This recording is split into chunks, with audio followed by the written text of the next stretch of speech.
Hello guys, welcome to Bitbox, the learning platform. So in the last video we have seen that how we transform our data and how we pull our data in for our Power BI dashboard. So in this video we are going to see how we can create a word cloud. I am sure you guys have seen the word clouds in magazine or either in newspapers. So let's begin our journey to make a word cloud.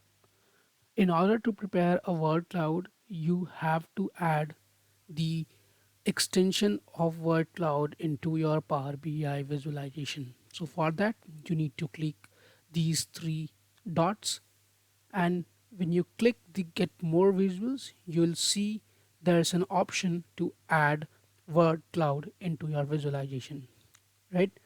So now I'll add from locations data, I'll add city name and income to our uh, dashboard, which will give us the word cloud.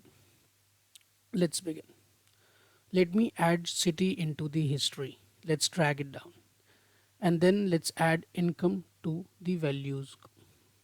So the one which you are able to see here is word cloud. So here the New Delhi is in the biggest font, and that defines that New Delhi has the highest income in all these when compared to these other cities, right?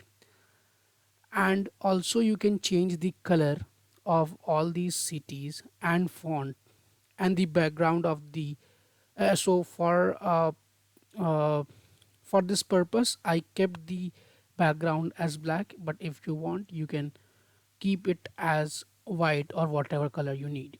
Okay, so if you want to change the color of your cities, then you can go and select whatever color you want from here, right?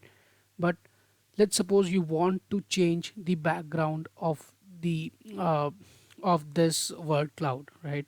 So you'll click general, and then you'll go to effects, and then here under effects you'll see background.